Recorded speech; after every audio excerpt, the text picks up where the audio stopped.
Welcome everyone to our Future of Millennial Travel webinar. My name is Chris Fair from Resonance Consultancy. Thank you very much everyone for joining us this afternoon, or for those of you in Europe this evening, and for those of you in Asia early morning. We have more than 100 attendees here today, so lots of interest in this particular topic from all around the world. We're going to spend the next hour just giving you a little bit of an overview of who we are, our research, and along with an interview with a special guest, Jeremy Jauncey, the CEO of Beautiful Destinations, who has some interesting insights to share with respect to what's going on in this space. But briefly just wanted to introduce who we are if you're not familiar with Resonance. We're a leading advisor on real estate, tourism, and economic development, working with various tourism boards, real estate developers, cities, resorts, hotels, communities all around the world. And what's common with all of those is that we're helping them think about the future. My name is Chris Fair. I'm the president of Resonance Consultancy. And we'll be sharing a few things on Twitter. If you want to follow along, you can see our hashtags here at Resonance Co. And my own personal is at CRFair. And we'll be using the hashtag USMT if you want to follow along for any of the slides and some of the data that we'll be sharing on Twitter as we go through the presentation. So briefly, our agenda today is going to walk you through really 10 sections, a little brief, just our methodology with respect to the study and why we put it together. We'll get into talking a little bit about the economics behind millennial travelers and millennials in general in the US. And then we're going to dive into who is the millennial traveler, some of the demographics around that.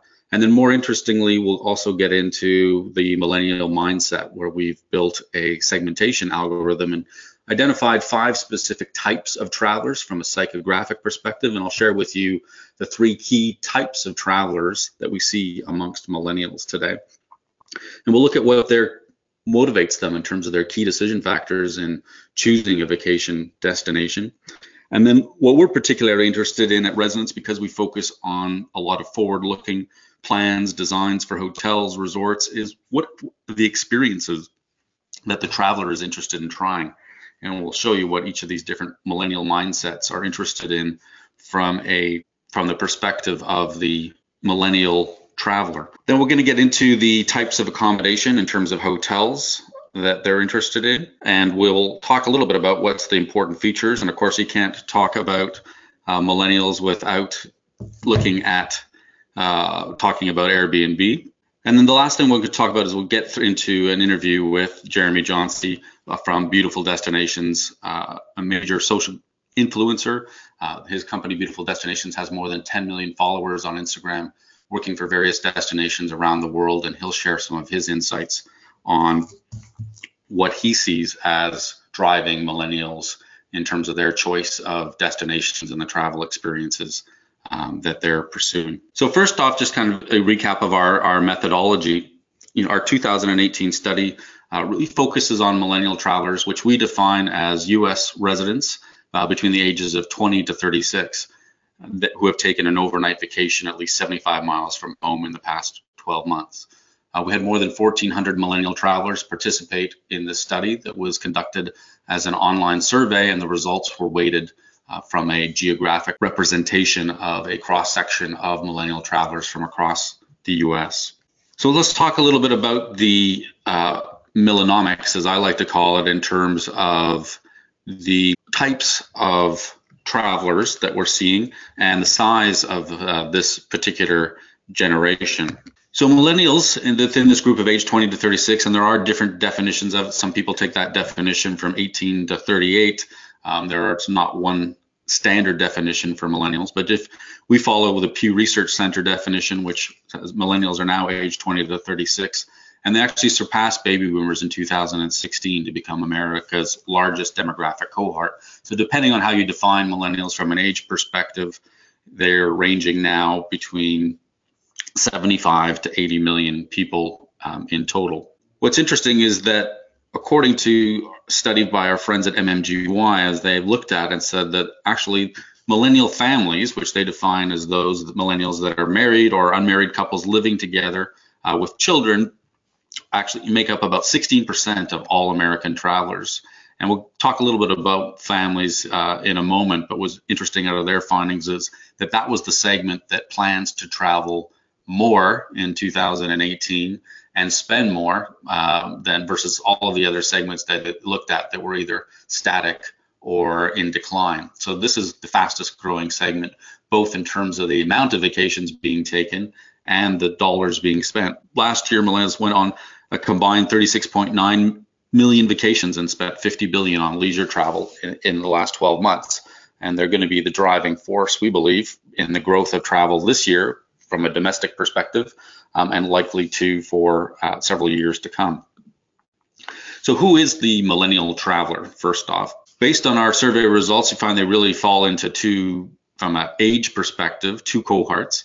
That with roughly half, 47% are 20 to 28 years old, and 53% fall into the 29 to 36-year-old range. And then with respect to income, we did put a threshold on this of 35K or higher, and found that most of millennial travelers have household income of 50,000 or higher. And when we look at U.S. Census data, we can see now that as of 2016 anywhere, there's roughly 1.9 million households where the head of household is at age 24 to 35 with income in that 35 to 50K range, and then almost 12 million with income of 50K plus. So as we think about the millennial traveler, and the popular conceptualization of millennials is that many of them are still living at home with their parents, and that is true. But as we talk about millennial travelers, we really need to focus on them as a distinct segment amongst the millennial generation that is somewhat different. And within that segment of millennial travelers, as I'm going to show you today, there are three different mindsets amongst this cohort. But we're really focused then on these 12 million households with income of 50K or higher. Interestingly, that while millennials are getting married later, we found that for millennials that had traveled last year, that 6 in 10 are actually married. So that's, again, not the popular conceptualization of what you would expect from millennials. But we see now 60% are married. And then even more interesting is the number that have children, that more than half of millennial travelers have children under 18 years in the household. In fact, millennials had more than, millennial women gave birth to more than 1 million children last year.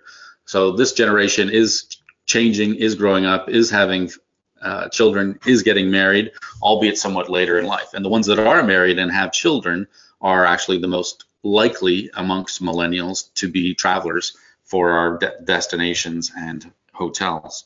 And I think what's interesting is we talk about and look at them in terms of the types of vacations that they're planning on taking, that we see there's a real dichotomy here, a real contrast in terms of the types of vacations that millennials are looking to take. We see that family vacation with kids, not surprisingly, since half of millennials have children now, is at the top of the list in terms of the type of vacation that they're looking at taking. Then looking at visits to beach resorts, vacations with friends, visits to cities, and then camping was one of the interesting. We'll talk about that a little more in a moment. The rise in popularity of both cities at one end of the spectrum in terms of urban experiences, and then camping at the other end of the spectrum in terms of getting back to nature. And you can see visits to a foreign country, multi-generational vacations, cruises, mountain resorts, working our way on down the list. So a couple of kind of key takeaways from this as we look at the types of vacations that you saw, both vacationing with kids but also vacationing with friends. And that's something that we call as a trend towards togethering. It's not unique to the millennial generation. There's, of course, multi-generational travel. We saw 25% of millennial travelers are planning of multi-generational vacation.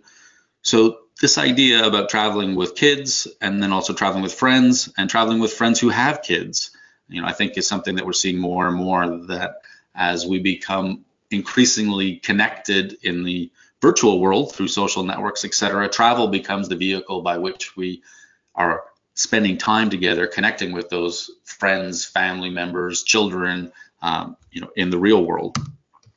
Then again, at the other end of the spectrum, we have what we call the soloists, that we saw that 1 in 4 millennials polled in our study are likely to take a vacation on their own in the next 24 months. And that's not just singles, that we see even amongst married couples, a significant number are planning these solo trips on their own. And I think that's probably one of the key shifts that we wouldn't have seen with previous generations, is the rising growth in terms of people taking vacation on their own. And you saw near the top of the list there, after in terms of types of destinations, is the popularity of cities. So according to the vacation preferences revealed in our study, we found that 38% are going to visit a city, and 40% are going to visit a beach resort. So those really are the two most popular types of destinations.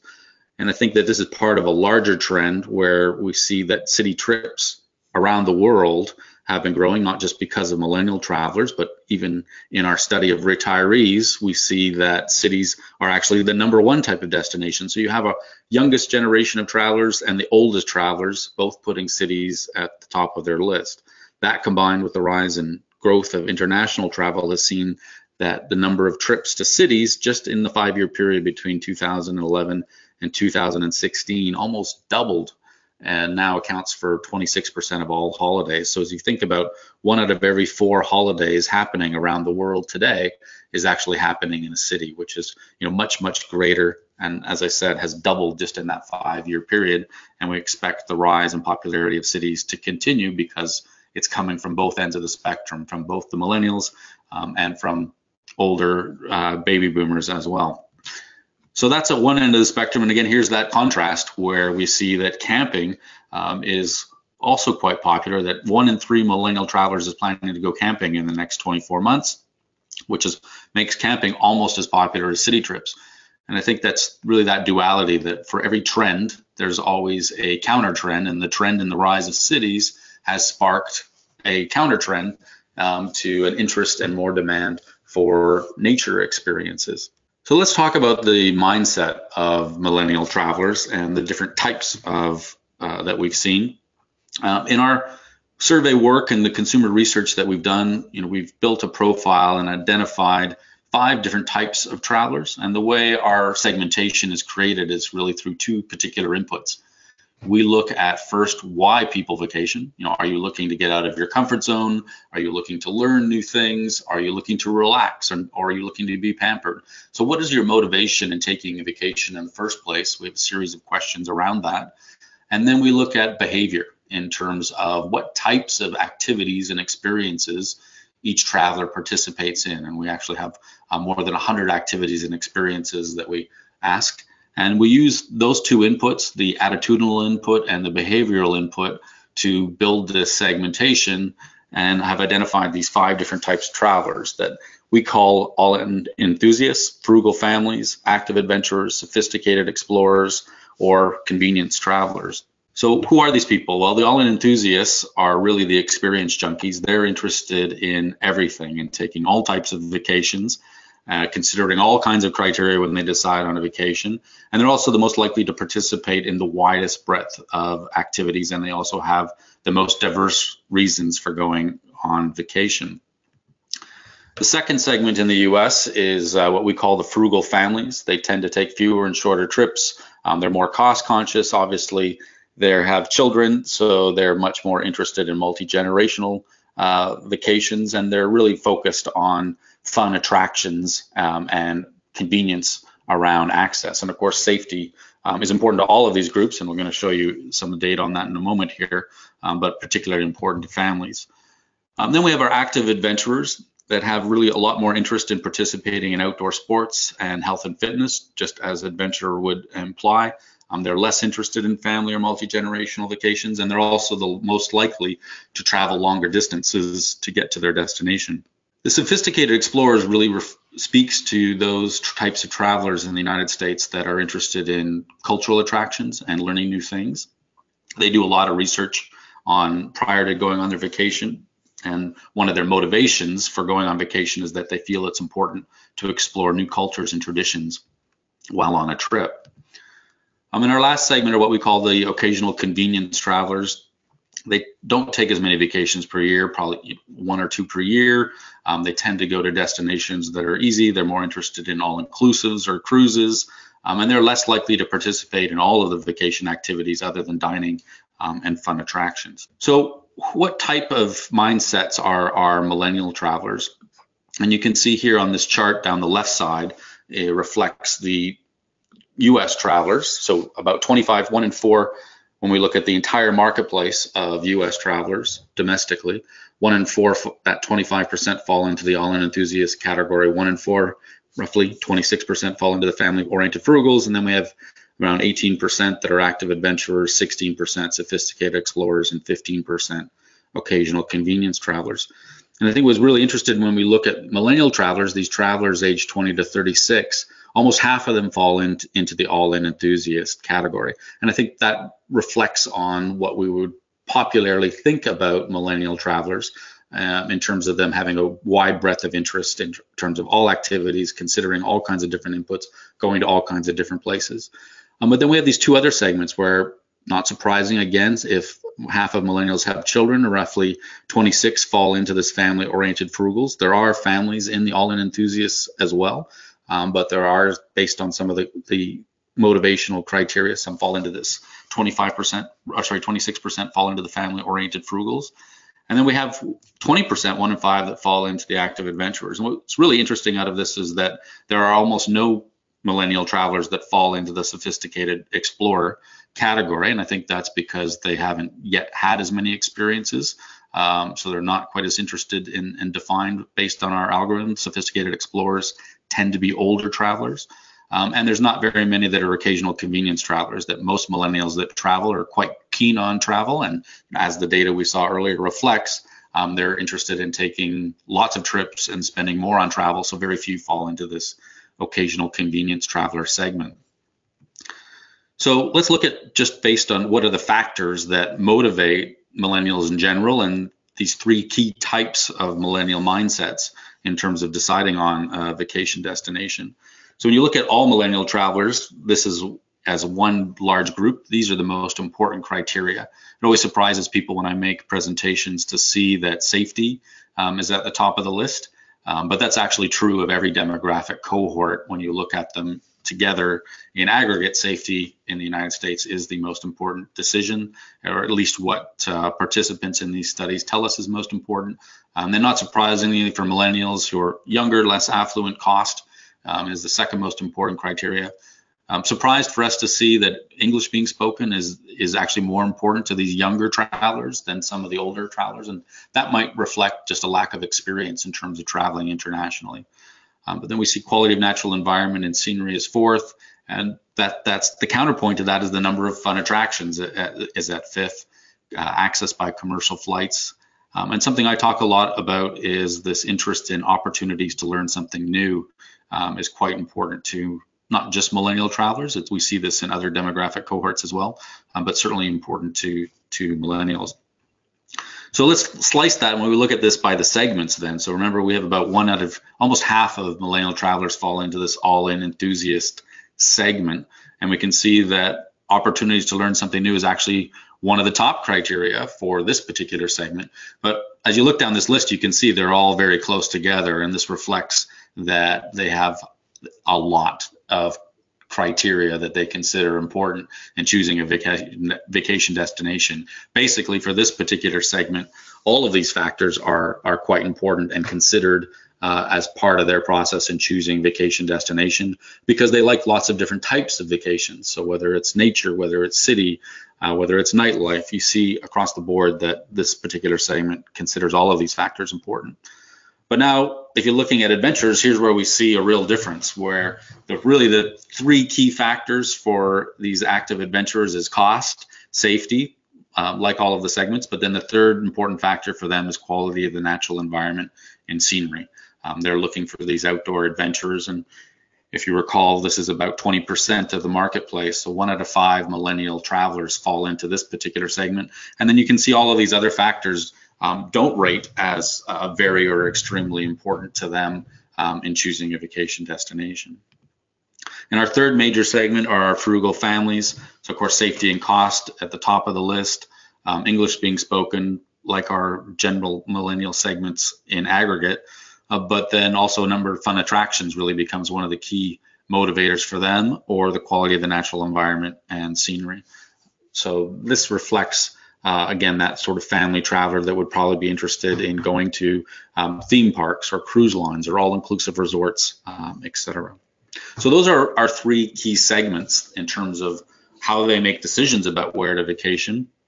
And the next piece we want to look at is the experiences that matter to them in terms of the destinations they go to. What do they want to do when they get there? Well, when you look at all millennial travelers, we see that dining is at the top of the list.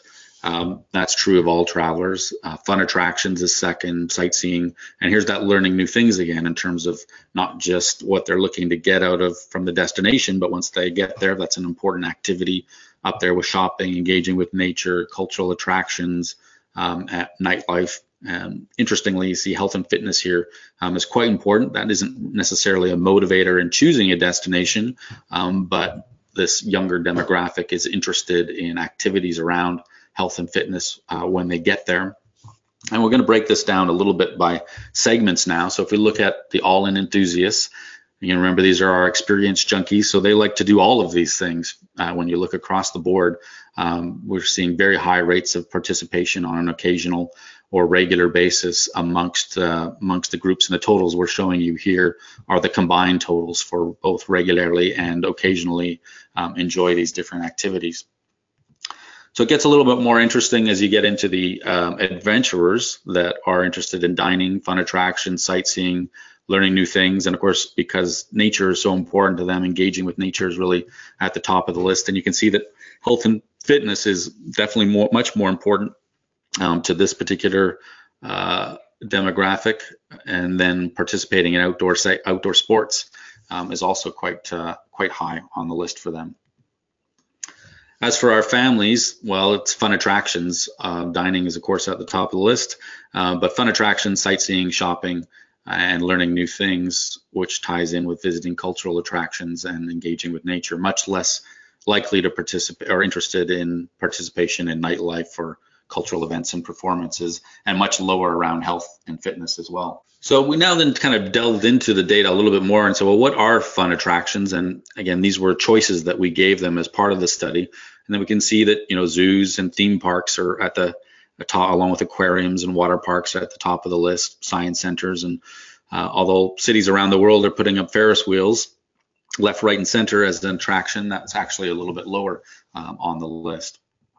I think as I look around and think about looking for innovation around fun attractions, one here that we have in the city of Vancouver is Fly Over Canada, which is basically allows you to take a 4D experience of flying over the country.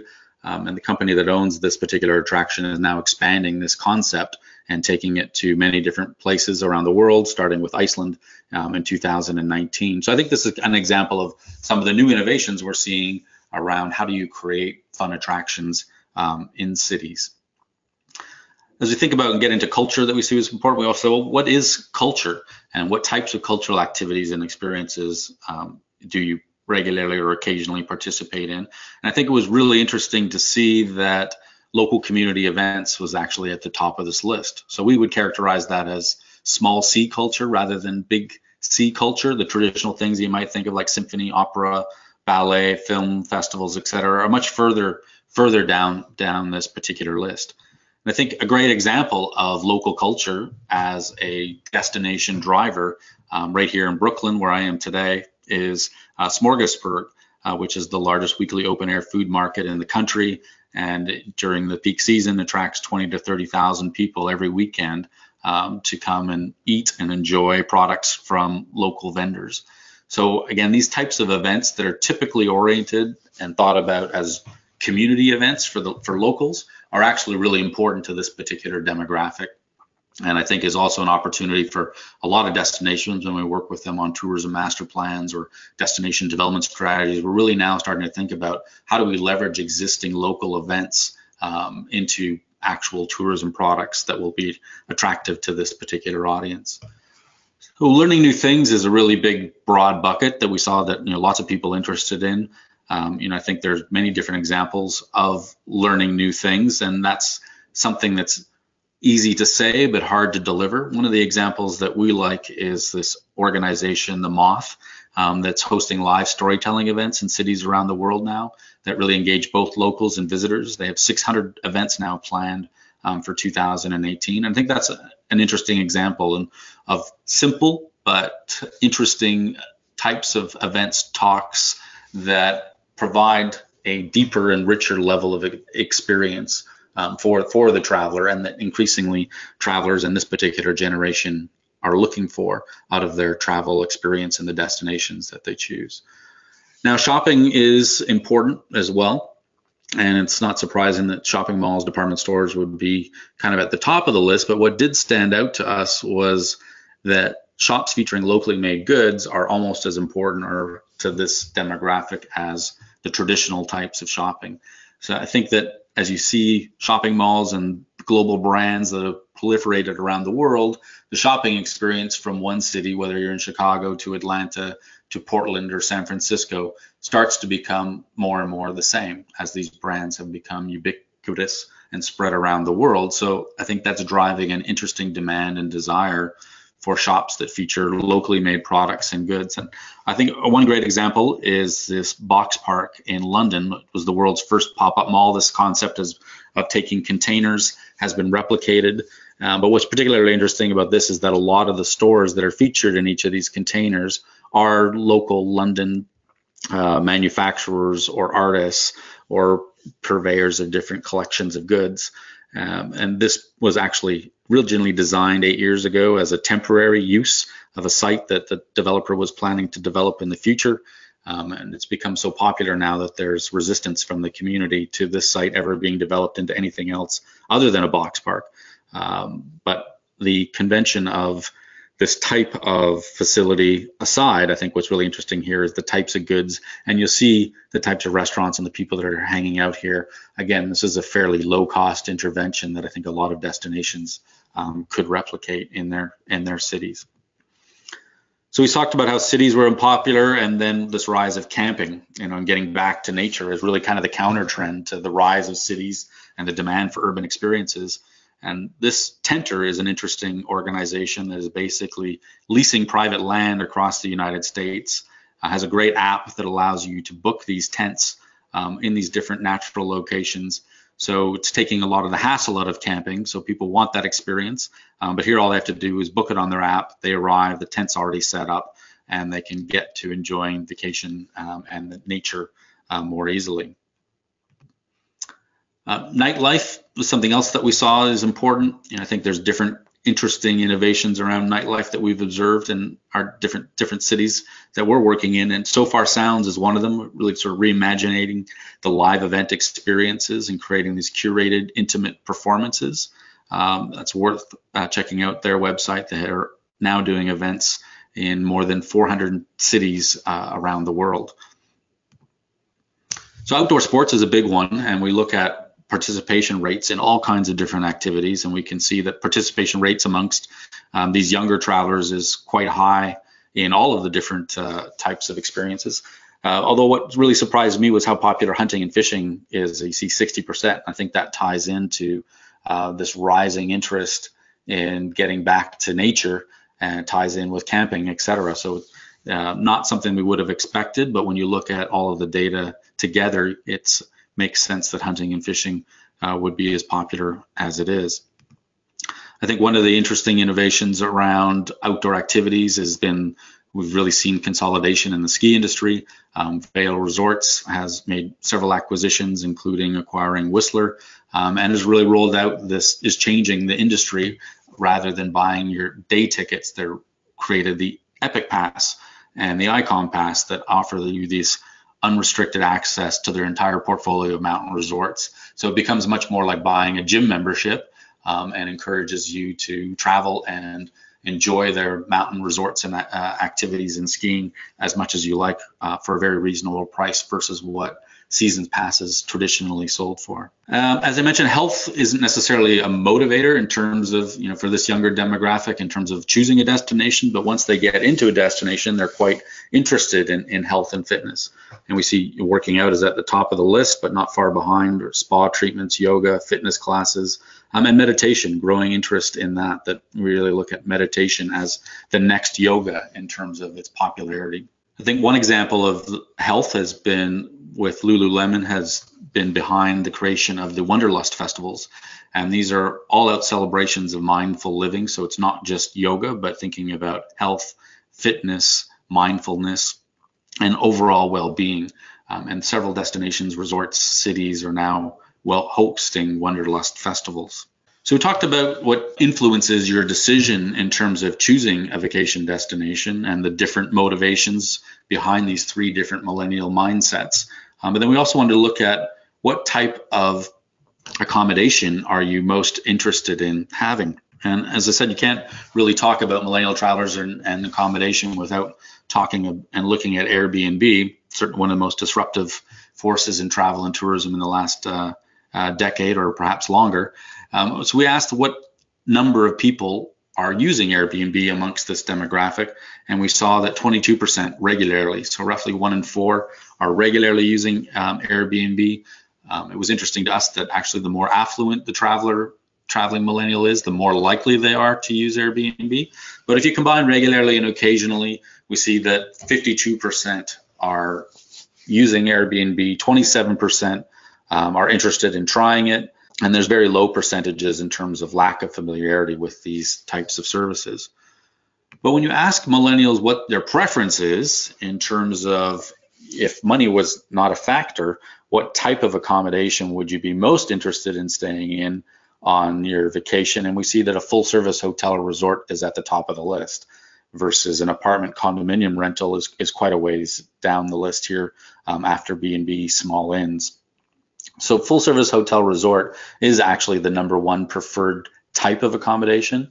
And what that says to me is that a lot of the rise of popularity and growth of Airbnb is not so much this desire to live like a local, but it's much, and the values that Airbnb tries to communicate as part of its brand positioning.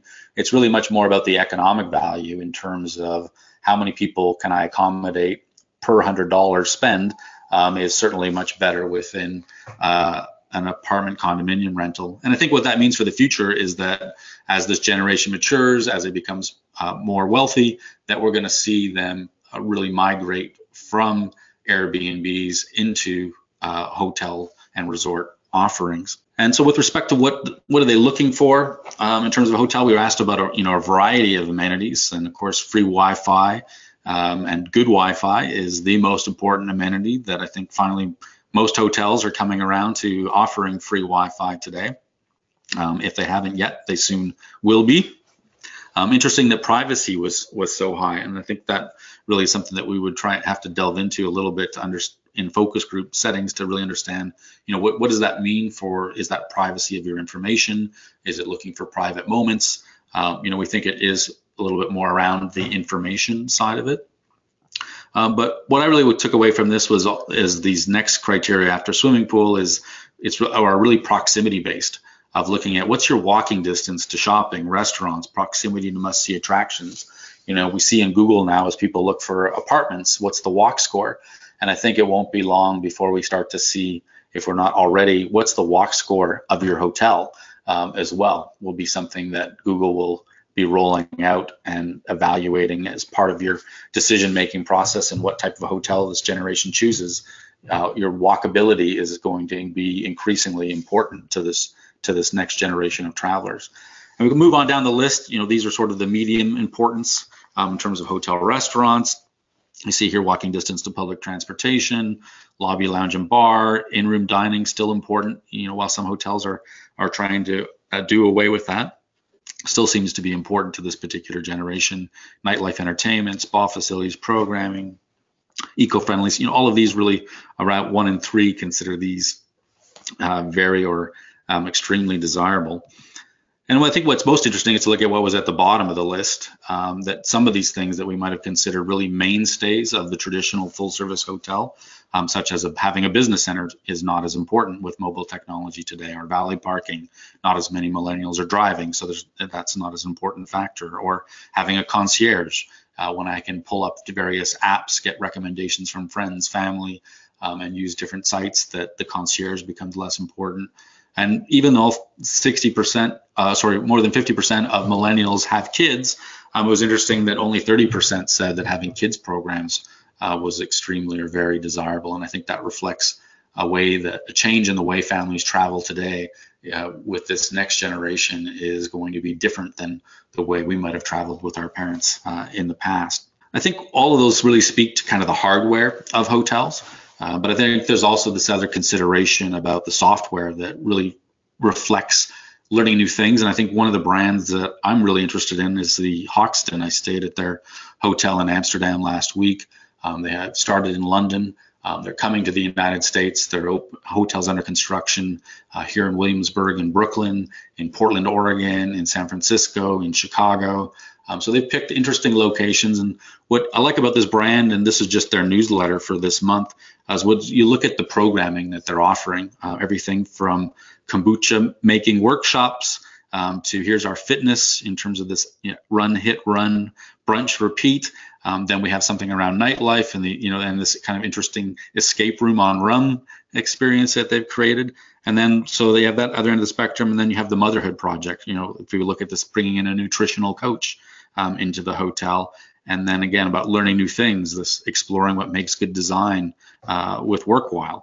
So here's a hotel just in 1 month that's put together this series of different programming that are really inexpensive, but it speaks to, I think, as we think about the next level of service, that service might not just be services the way we've thought about in the past, but it might be much more around the programming that your hotel offers. So I encourage you all to check out the Hoxton. I think that's an interesting brand that we're going to be hearing more about, and a lot of hotels are going to start following their lead. So look at the sort of path to purchase then, in terms of how are millennials booking their travel. We don't spend a lot of time looking at this. There's lots of other research out there, but we do ask just in particular, what channels are you using as you book your vacation desk? So we talked about all the things that influence you. Not surprising that OTAs, or online travel agencies, travel websites, are the most used, but also strong performance for hotel resorts and airlines, their own branded websites, which really speaks to the importance of your web online presence in terms of being able to capture as much of the booking share as possible versus the OTAs. And then even though 24% are still booking over the phone, and interestingly enough, 24% using a travel agent. So we actually see demand for travel agents is back on the rise. And then with 52% using Airbnb, 23% actually booked on Airbnb, and tourism destination website 22%. So also very important for the destination, I think, to be able to offer a comprehensive source of information and communication around what's happening within the destination. So this really reflects, as you see, there's only 4% that chose others. So I think we captured a good cross-section really of the 6 main channels through which people are booking travel today. We also want to look at and talk about how they use technology while they're in the destination. And I think this is really interesting, where you look at the rates of participation from text messaging to checking email, visiting websites to research things to see and do, checking in on Facebook, taking and posting pictures, posting comments on Facebook, sharing images on Instagram.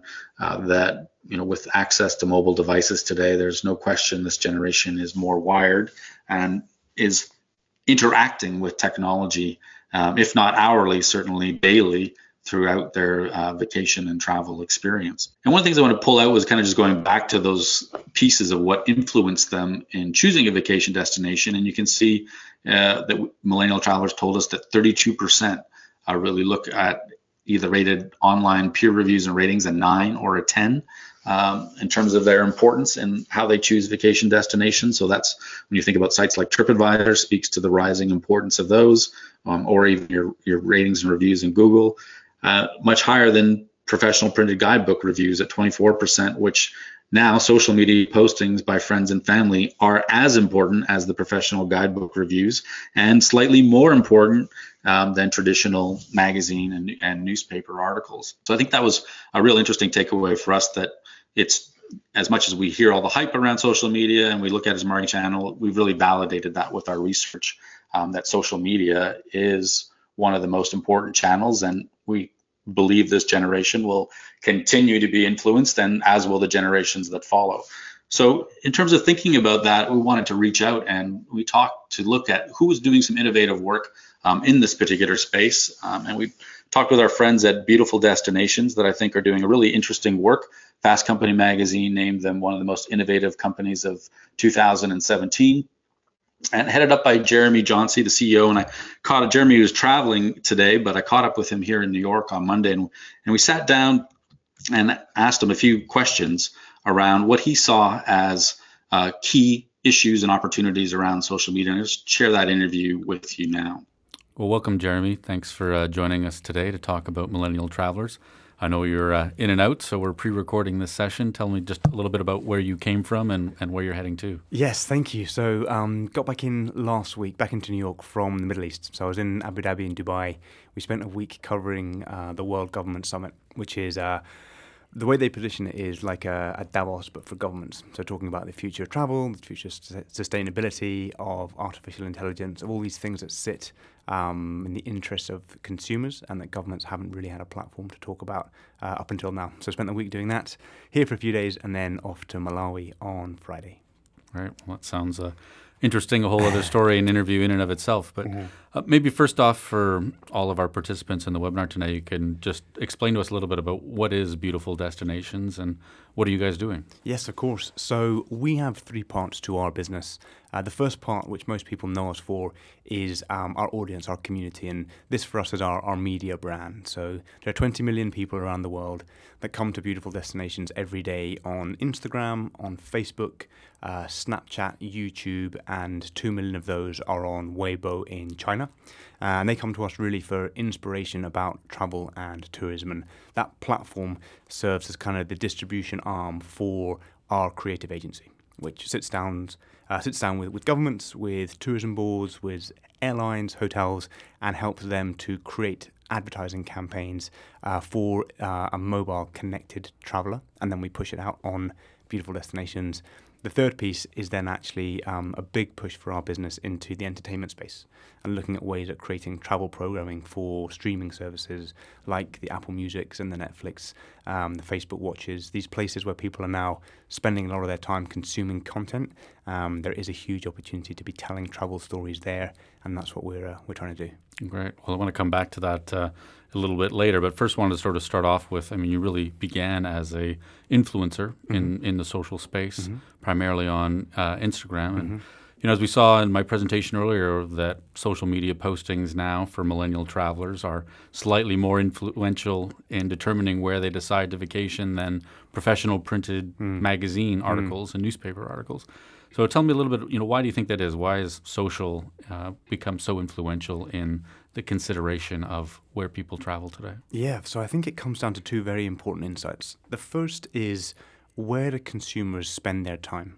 And where has consumer attention shifted to? And overwhelmingly, it has moved to the mobile device. I think for the last decade, we've been hearing in the media about how mobiles are going to be the dominant platform for people communicating with each other. And that is absolutely now the case. So if we think that the majority of people are consuming their news, their perspective on the world, connecting with their friends and family, understanding what's happening around them through their mobile phone, then it makes sense that that should be a device that people think about when it comes to actually marketing about travel and tourism.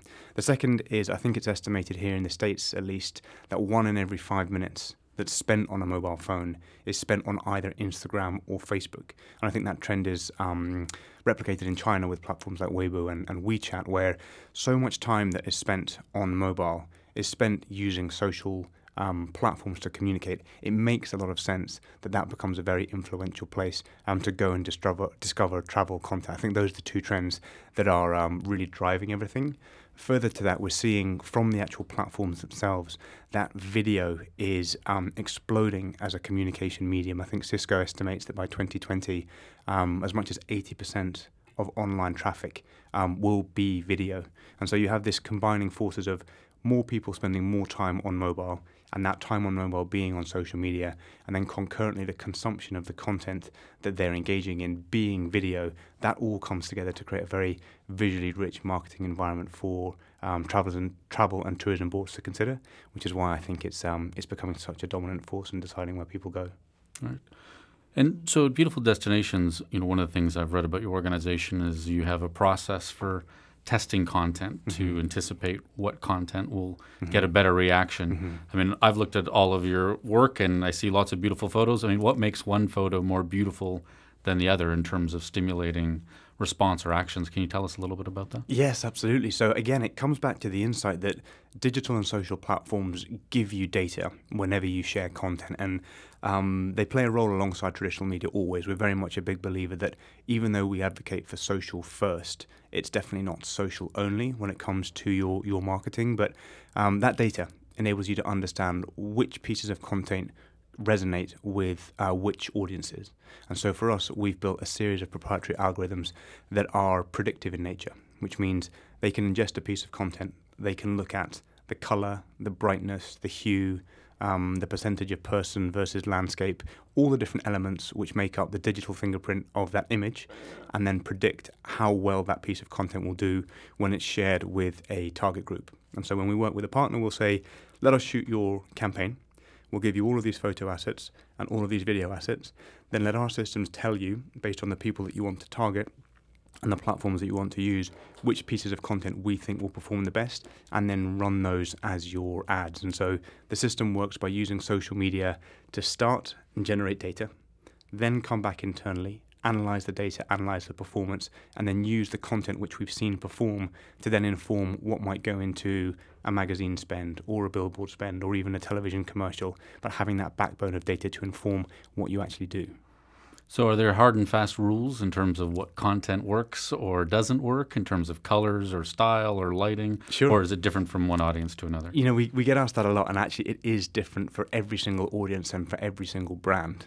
So if you were to look at Beautiful Destinations, our brand is very much a celebration of color. It's very much a vibrant, colorful style, and that's the thing that our audience really resonates when we create our own content. But it's very, very different from client to client, and everyone from a major multinational hotel group will have a very different look and feel to the way they tell their stories than a Caribbean tourism board. And so for us, it's trying to understand from each one of our clients, what do you think your brand is? And then let's shoot a campaign against those brand guidelines, and then let's see how it performs. So unfortunately, there's no one answer. So does it really start with having a sense of who that target audience is first, so that you're shooting content that's not just beautiful, but it's shot in a way that will resonate with that audience you're seeking to influence?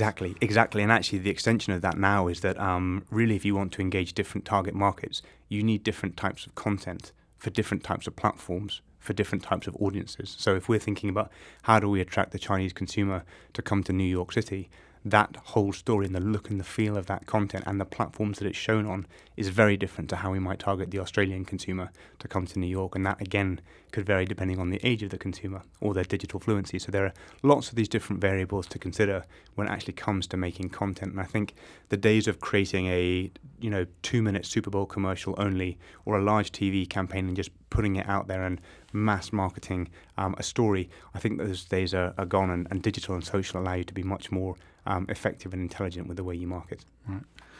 So obviously, some destinations are more beautiful than others. I mean, when we look at your website and your Instagram feed, they all look phenomenal. But Thank you. What are some of the more challenging destinations you'd work with, and how would you learn from that? Sure. So I mean, we work with everyone from government at the top level to market a country, down to individual states and down to individual cities. And I think without wanting to call out an individual place and say that it was very difficult, I think there are lots of challenges across all of those different types of landscapes. And what we try to find is a unique perspective that tells a slightly different story to something that's been told before. So if you were to go to Paris, we've all seen advertising of Paris that heroes the Eiffel Tower and shows the Eiffel Tower. So the challenge would be, how do you go to Paris and tell a story that might involve a cultural landmark like that and make it look completely unique, whether that's a perspective you've never seen before, whether that's a use of camera technology to get a story that hasn't been out, in the open yet. That's what we'd really try to focus on. And that's actually what captures people's attention. Now, if you think about where that content then lives, it's very, very different telling a story when you have 3 seconds on mobile to engage a person, which is what they estimate you get when you first show your video, then when they sit down and they have a lot of time to read a book or read a magazine. So you have to think about how you engage a person depending on which platform they're on and how much time you have to do that. So with Facebook, for example, we know that many of those videos, they default with no sound. And many of our clients were coming to us and saying, well, we're spending, tens, if not hundreds of thousands of dollars on music and sound design for a platform which we're able to educate them on actually doesn't matter in the first instance. So perhaps that budget could be better used on creating slightly different types of video to see what works before you go and spend a lot of money on licensing tracks, just as an example. So it's that kind of level of detail that you need to think about when it comes to now creating content and how you tell a story of a place. Right. Well, it sounds incredibly complex when you go back from thinking about the target audience and defining the brand message, different types of content for different audiences, different types of content for different channels.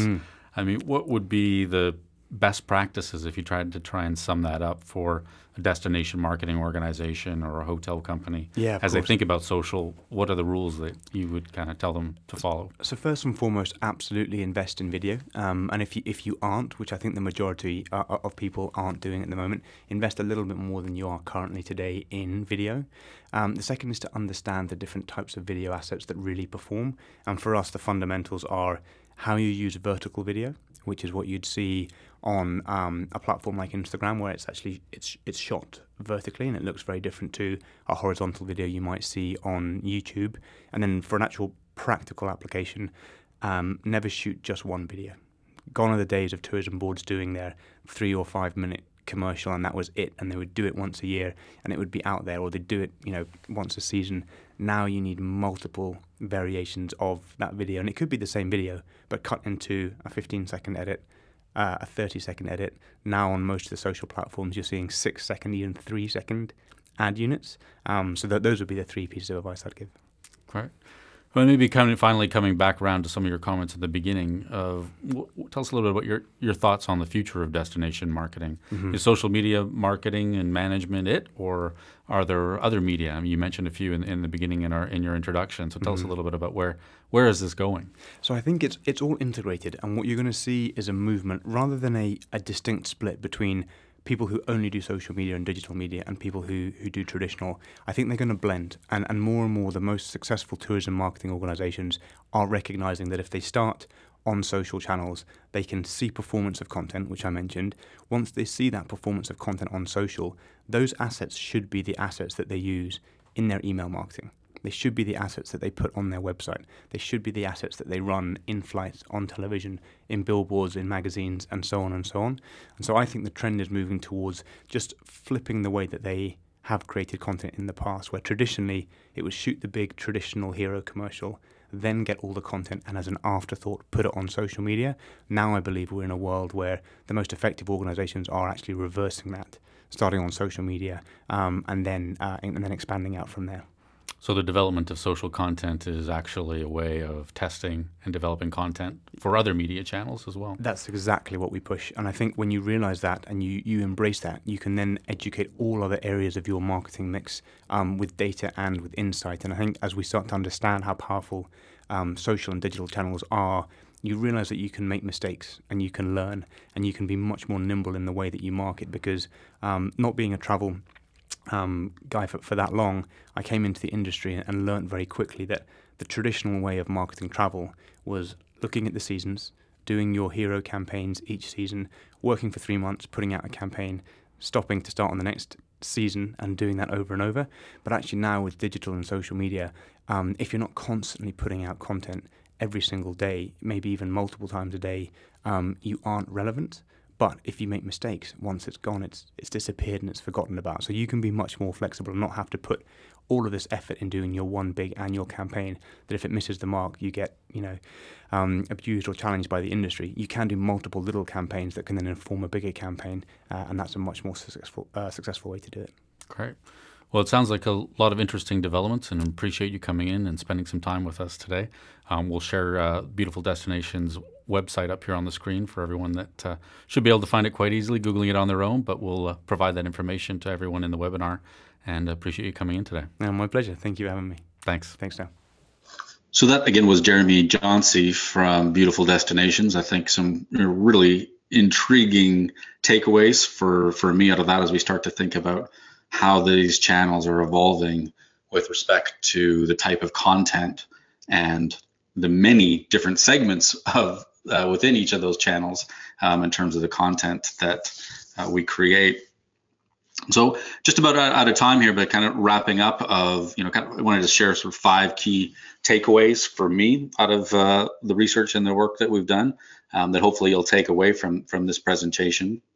First was that the millennial travelers are the fastest growing segment, both in terms of the number of vacations being taken, they're growing faster, but also in terms of spending, in terms of which demographic cohorts are planning to spend more this year than last year. I think the second kind of key takeaway that hopefully you gathered out of this is looking at these millennial mindsets. There were a couple of questions that we'll get to some of these online, but one that came in, around looking at ethnicity in terms of how does that affect people's demand drivers and interests. And, actually we found as we look at the data that it's not so much ethnicity or sexuality that drives your decisions and where you go to vacation. It's much more these particular mindsets about what kind of traveler are you in terms of your motivations and the types of activities that you participate in. So using this segmentation algorithm and trying to understand, who your consumer is or who is your target audience, whether it's for a destination or a hotel, we think is a really powerful tool that helps filter, again, to Jeremy's point, thinking about who is the target audience so that we're creating content that will resonate with that particular psychographic, not just considering millennials as one demographic together. Third key takeaway is that millennial travelers like hotels. I think that one chart where we show hotels at the top of the list has been shared widely within the hotel industry.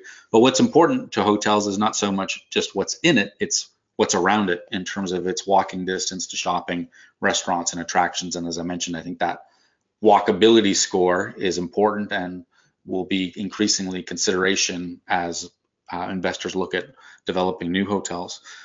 Fourth is that, as we just heard from Jeremy, we saw in our data that peer reviews and social are key influences in choosing a destination or a hotel, and there's lots of other great data on that.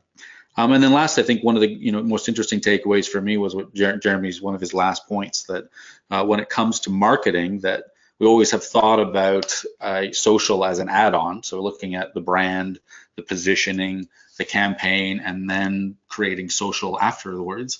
Versus what he's advocating is that we need to turn that upside down, and that actually now the marketing creative starts in social, which allows you to test different types of content to see what's resonating with your target audiences, and then you actually build off of that campaign and those insights into other media channels. So I think that was a really interesting insight that he had there. So I wanted to thank everyone for participating today. There's a few questions that we didn't have time to get to, but we'll put those up on Twitter and answer those here today. We appreciate all of you from around the world joining us. If you're interested in learning more about Resonance, you can go to our website.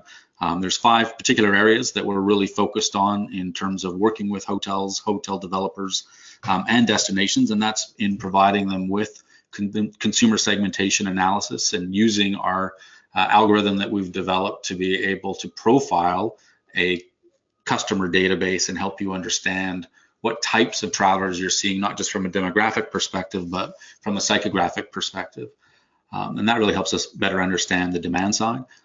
Second is our competitive identity benchmarking, where we're now mining and organizing all the data in channels like TripAdvisor to help a destination or a hotel understand what are your competitive advantages or weaknesses versus your comp set from a supply side perspective in terms of the types of experiences, amenities, et cetera, that you offer. So that benchmark, and we can get some real insight, having seen how important online peer reviews and ratings are, and use that to help guide our strategy, which can be either articulated from a brand strategy perspective of looking at based on understanding who your target audiences are, what makes your product or your destination unique, how do we position your destination or hotel from a brand perspective, and then lastly looking at from a destination development planning of if we've identified some experiential weaknesses, we work with destinations to help them do tourism master plans for cities, counties, countries, help them think about where they should be investing and what types of policies need to be put in place to ensure the future success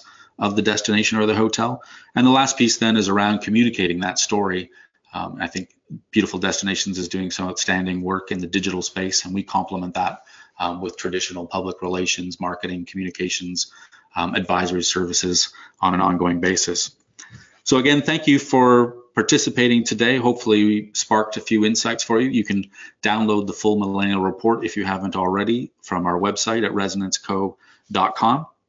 And if you'd like to learn more about our services, please feel free to contact me. My email is cfair@resonanceco.com. Again, thank you everyone for participating, and we hope to share more insights with you in the months to come through webinars like these. With some of the research, we're currently preparing a study on the future of Chinese international travelers, another force that we think is going to have a major impact on the future of travel, not only in the United States, but for countries around the world. And you'll be seeing that report coming out from us in the next couple of months. So enjoy the rest of your day, and please follow us on Twitter.